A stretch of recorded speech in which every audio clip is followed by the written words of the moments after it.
itu gimana ceritanya Ustadz nggak pakai bank itu, mengakuisisi lahannya seperti apa, nggak kok bisa nggak pakai pinjam bank, terus kemudian konsumen juga beli gimana kok nggak dilempar ke KPR bank. Nah itu apa mungkin bisa DPS ini berkembang tanpa bank Ustadz? Kalau alasan tanpa bank itu banyak, ada 9 lah. Widih, Ada 9. wah.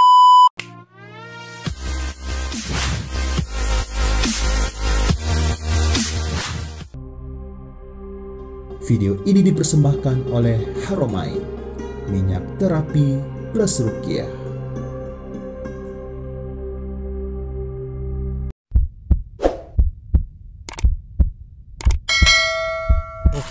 Baik, bismillahirrahmanirrahim. Assalamualaikum warahmatullahi wabarakatuh.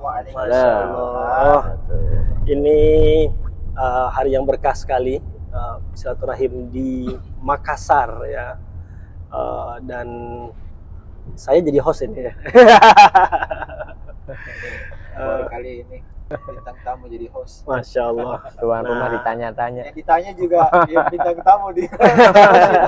Oke. Kita cuma nganterin aja. Iya, ini cuman kita host saja ini di depan, yang narasumber di belakang ada. Ya betul, bukan saya. Founder developer properti syariah, juga ada wakil ketua DPW itu. Wah. Ada juga Bate pengacara, ya. konsultan developer properti syariah. Nah, ini kita pengen ngobrol apa enaknya ya? Ngobrol tentang isu developer properti syariah nih. Nah, kita nyapa Ustaz Rosid. Assalamualaikum Ustaz, sehat Ustaz? Waalaikumsalam warahmatullahi Masya Allah. Nah, kita langsung to the point saja, para sahabat-sahabat sekalian. Gini Ustaz, terkait dengan developer properti syariah ini kan kabarnya dan memang nggak pakai bank. Nah, itu gimana ceritanya Ustadz nggak pakai bank itu, mengakuisisi lahannya seperti apa, nggak kok bisa nggak pakai pinjam bank, terus kemudian konsumen juga beli gimana kok nggak dilempar ke KPR bank. Nah itu apa mungkin bisa DPS ini berkembang tanpa bank Ustadz? Gimana Ustadz? Ya, Ustadz? ya. Ini harusnya yang nanya nggak lebih tahu nih. Lebih jago jawabnya. Ya, kalau alasan tanpa bank itu banyak, ada 9 lah. Widih, Ada 9. wah, Alasan. 9. Iya.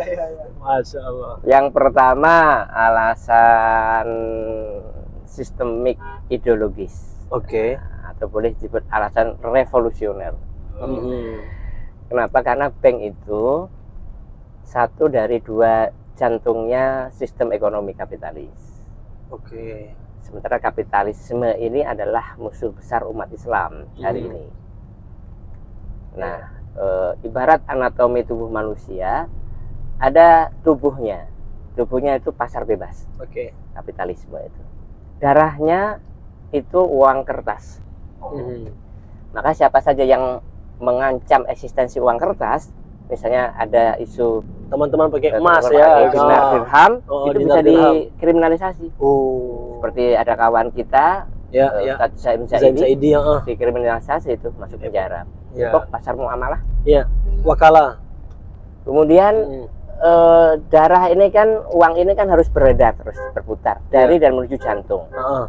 Nah, kalau uang terhenti itu pasti akan jadi masalah. Oke. Ya. Demikian juga darah. Darah ini kalau terhentinya di otak, Ya, stroke dia. jadi stroke dia ya. Kalau terhentinya di jantung, jantung koroner. Serangan jantung dia. Pembunuh nomor 1 di dunia itu Iya. jantung koroner. Dan filosofinya mirip sebenarnya. Uang itu harus berputar, Oke. Dan nggak bank boleh itu, berhenti. Nah, bank itu bagaimana sebagai darah juga berputar. Nah, Betul, apa yang menjadi titik pusat peredaran darah itu? Iya. Yaitu jantung tadi. Dari dan menuju jantung. Nah, jantungnya sistem ekonomi kapitalis itu namanya perbankan di katup kiri dan pasar modal di katup kanan. Nah, gitu. Itu dia ya. Nah, lantas apa yang membuat darah itu berputar? Itu dia perlu pompa jantung. Apa pompa jantungnya dalam sistem ekonomi kapitalis? Ini namanya suku bunga. Suku bunga itulah yang membuat uang beredar. Ya, kapan dinaikkan, kapan diturunkan, dan seterusnya.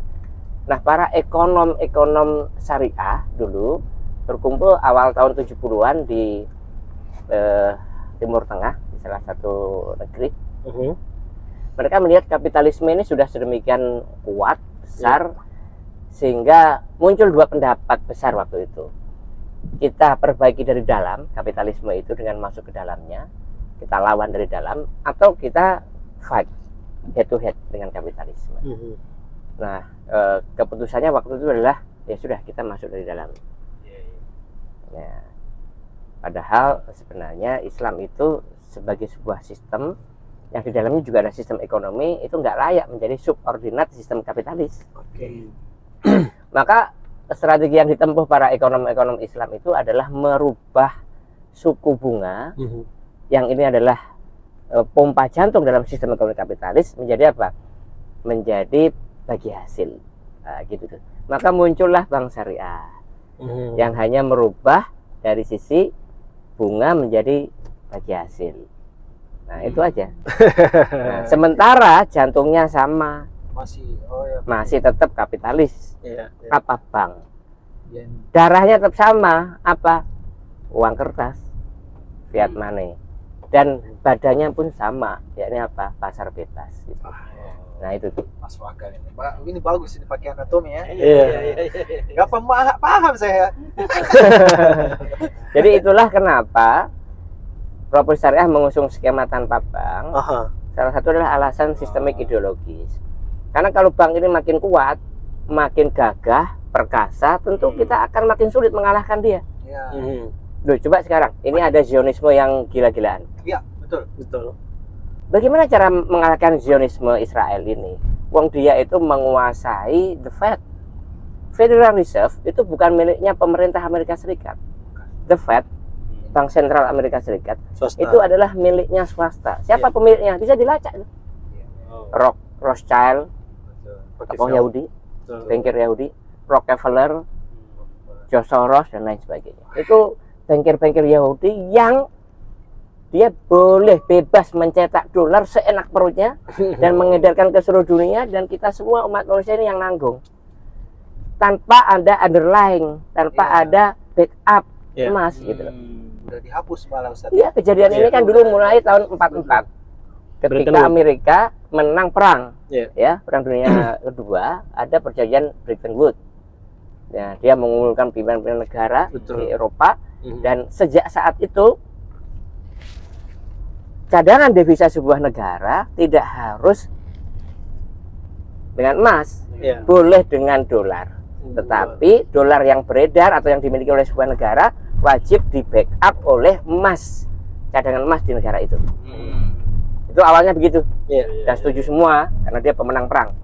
Tahun 70-an Presiden Amerika Serikat waktu itu Nixon mengeluarkan keputusan sepihak. Mulai saat ini dolar boleh dicetak tanpa ada backup emas sama sekali. Sejak saat itulah sebenarnya Amerika sudah memenangkan semua urusan bisnis dan keuangan termasuk ekonomi. Kenapa? Hanya dengan satu lembar kertas yang nilai intrinsiknya nggak ada, yang biaya cetaknya kurang lebih 400 perak. Betul. Dia Dikasih angka 1, nolnya 2, 100 dolar, dikirimkan ke Indonesia jadi 1,5 juta. Ditukar dengan kekayaan alam Indonesia, nikel, emas, perak, tembaga, batu bara, gas alam. Itu kan bodoh banget kan itu gitu. Iya, coba. Jadi dalam kaitannya dengan Zionisme itu, kalau memang ada yang mengatakan ini Zionisme akan kalah ini, karena dia ngebom sana ngebom sini, habis amunisinya, habis juga uangnya, ya. Pertanyaannya, bagaimana bisa habis uangnya? Ya tinggal request aja dia, tolong cetak lagi, dia belikan persenjataan canggih lagi, dia belikan amunisi-amunisi yang super dahsyat lagi. Apa coba? Ini gimana dia bisa kalah? Ya, ini harus perlawanan yang sifatnya komunal, semuanya harus revolusioner tadi ya. Iya, termasuk kita. Kalau perlawanan militer, hakul yakin, saya itu yakin, saya yakin-yakinnya Hamas, Jihad Islam, ya mujahidin Syam, itu lebih dari cukup untuk menandingi Zionisme. Perlawanan secara politik dilakukan oleh Hizbut Tahrir, oleh Ikhwanul Muslimin. Ya, itu militer dan politik. Nah, perlawanan secara ekonomi ini kan harusnya melibatkan umat secara keseluruhan. Termasuk juga khususnya para pengusaha. Yang ini yang susah. Diminta jangan dulu ngopi di sana deh.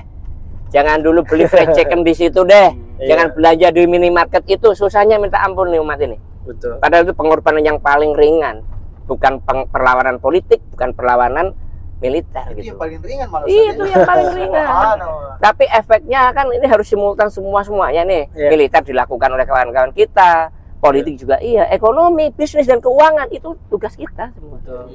Kalau enggak ya habis. Termasuk ya tadi perlawanan kita sebagai pengusaha, ya hindari, kalau perlu kita hajar itu jantungnya kapitalis.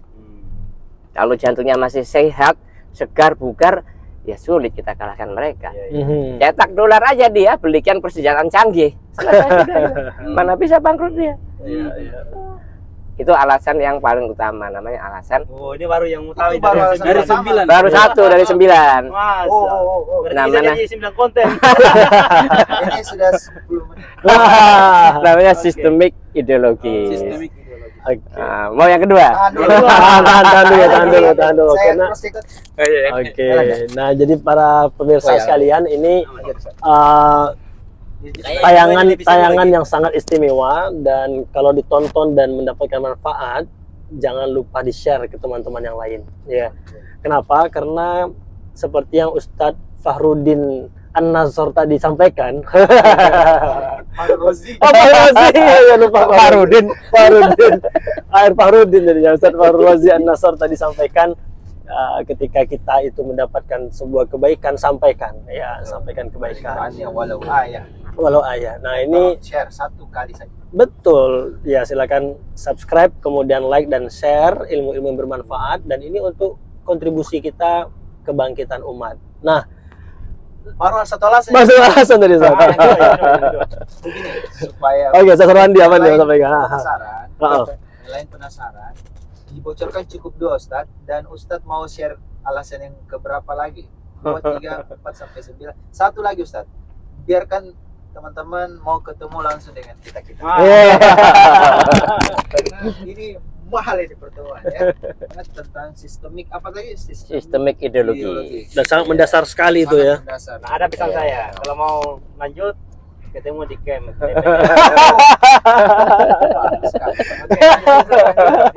Silakan hubungi DPW DPS Makassar. Di kolom caption ya. Baik, yang kedua alasan bisnis. Oh. Bisnis, ya. Atau bolehlah alasan ekonomis dan humanis, itu boleh juga. Oke. Maksudnya apa itu, Ustaz? Jadi begini, Oke. kenapa kita memilih bisnis tanpa bank? Dalam konteks bisnis properti, itu kan keuntungan terbesar dalam transaksi properti itu kan dinikmati oleh siapa? Oleh perbankan, bukan oleh developernya. Oke. Coba kita kan praktisi developer nih. Ya. Berapa sih persen keuntungan developer itu? Rata-rata 25%. Saya punya kawan-kawan pengusaha-pengusaha properti yang besar-besar, sama hitungannya sama kok.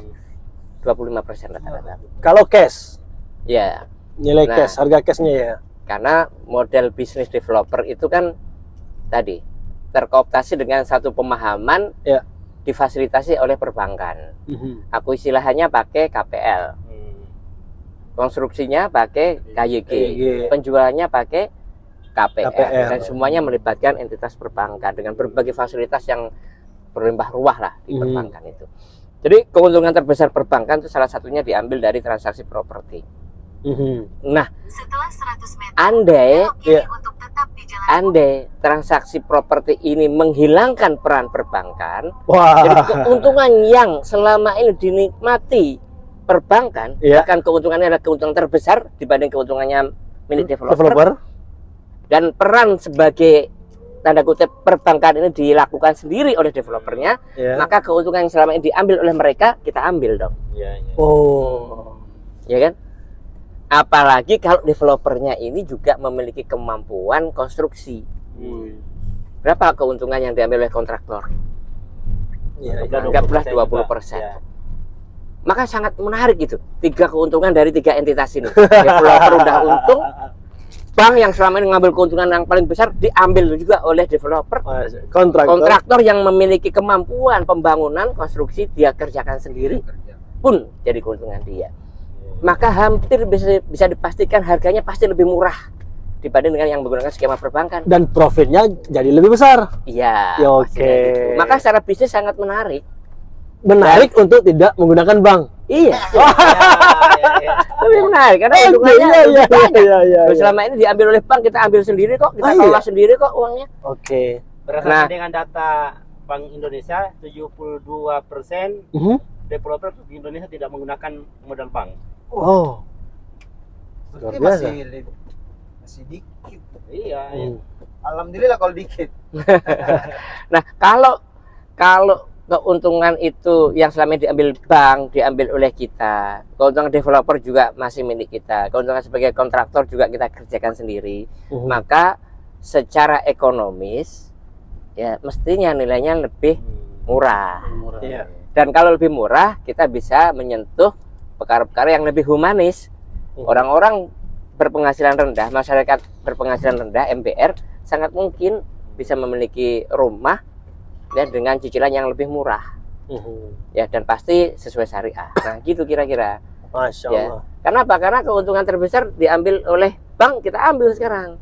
Oh. Nah, itu alasan bisnis sekaligus alasan ekonomis dan humanis gitu. Nah, saya tambahin satu lagi tuh, kalau terkait dengan yang menarik semua sebenarnya termasuk ya value yang strategis itu penting kita melawan korporasi perusahaan-perusahaan gede taipan yang bermain properti dengan punya value, dengan punya strategi. Ya ibaratnya Daud dan Goliat lah. Kalau perangnya itu mengikuti arena yang disepakati sebelumnya, ya habis itu. Goliat itu pedangnya aja gede, dia raksasa. Ya, andai kita bertarung melawan Mike Tyson di arena yang sama, ya sekali sentil aja udah tumbang. Maka kalau mau melawan korporasi bisnis properti konvensional yang hari ini dikangkangi oleh para taipan, termasuk 9 naga, ya harus punya value. Value-nya harus strategis. Apa value strategis itu? Kita punya 7 tanpa itu. Yang 7 tanpa itu nggak mungkin mereka berani lakukan. Pusing-pusing mereka tanpa bunga, gimana nguntungnya, ngambil untungnya kalau nggak pakai bunga. Tanpa denda, gimana mendisiplinkan konsumen kalau nggak pakai denda.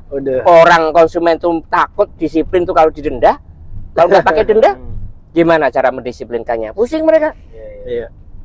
Tanpa asuransi, nah nanti kalau mau rumahnya kebakaran gimana? Kalau konsumennya mati gimana? Ya bingung dia. Ya tanpa sita paksa. Lah kalau sudah benar-benar dia nggak mampu bayar, gimana kita mengambil hak kita? Kalau nggak boleh sita paksa. Nah, dia nggak mungkin berani melakukan apa yang kita lakukan. Itulah ajang tarung kita. Nggak mungkin. Saya belum pernah lihat tuh taipan mengadopsi konsep kita tanpa bank, tanpa riba, tanpa denda. Ya, mungkin dia perlu login dulu lah ya. Syahadat dulu kalau dia yakin, karena kita berbisnis dengan keyakinan, dengan akidah yang kokoh bahwa ini oleh syariah memang dilarang, pakai riba dilarang, pakai denda segala macam itu dilarang karena riba jahiliyah. Nah itulah keyakinan, itulah akidah kita, dan nggak goyah mau diimbangi kayak gimana pun juga, karena ini bagian dari keyakinan kita, akidah kita, jalan terus gaspol. Gitu. Nah, yang tadi yang disindir sedikit oleh Ustadz Maliki, ya orang-orang tua dulu kita nggak pernah terlibat bank gitu loh. Bahkan yang bersama Kanjeng Nabi Rasulullah SAW, para sahabat-sahabat yang mulia, yang sebagian besar adalah pedagang, saudagar, mereka bisa kaya raya, bisa berkelimpahan, asetnya di mana-mana. Itu ada sosok Abdurrahman bin Auf, Utsman bin Affan, Umar bin Khattab, dan seterusnya. Itu memang mereka kaya raya melibatkan bank. Nggak ada bank. Kenapa kita ahistoris gitu? Oke. Ahistoris kita ini. Kita nggak bisa kaya kalau nggak pakai modal bank. Kita nggak bisa sukses kalau nggak melibatkan dana dari bank. Itu kan mitos-mitos yang menyesatkan gitu. Karena bank itu baru muncul beberapa waktu terakhir ini. Kalau kata Ustadz Alfian Tanjung ya, bahwa Itu adalah mantra-mantra setan, Ustaz. Mantra setan yang Bukan menyesatkan. histeris. Iya. Coba kita ini. Maksudnya, Abu Iya. Bakar Siddiq saja itu ternyata ketika dia sumbangkan 99,99% hartanya di jalan Allah, ternyata Semakin beliau bertambah tidak mengkhawatirkan karena banyak orang yang percaya menitipkan hartanya. hartanya untuk dikelola dan kembali lagi kekayaannya ya. Begitu Ustaz. Apakah betul itu konsep seperti itu di Nah, zaman- itu kalau kisah yang lebih fenomenal Abdurrahman. Abdurrahman hijrah itu meninggalkan semua hartanya di Mekah. Nggak ada yang dibawa kecuali baju melekat di badan aja. ATM nggak bawa, Ustaz? Nggak ada. Tapi apa yang terjadi? Nah, ini pentingnya ukhuwah, dipersaudarakan Iya, iya. dengan circle orang-orang yang sefrekuensi. Abdurrahman bin Auf itu dipersaudarakan dengan Sa'ad bin Rabi. Sa'ad bin Rabi itu orang terkaya di Madinah waktu itu. Masya Allah. Jadi Rasul juga mempersaudarakan yang sefrekuensi. frekuensi sekufu. Iya. Kalau Iya, pernikahan iya. itu sekufu gitu. Ya. Benar. Dan ternyata wah, luar biasa itu. Itu yang nggak kebayang di zaman kita. Artinya kalau praktek perbankan itu nggak kita pakai, sebenarnya ada nggak sih praktek di dalam Islam untuk mengembangkan bisnis dan uang, Ustaz? Ada 9 9 lagi. 9 lagi. 9 akad muamalah yang itu tidak perlu modal. Oh. Lebih menarik lagi.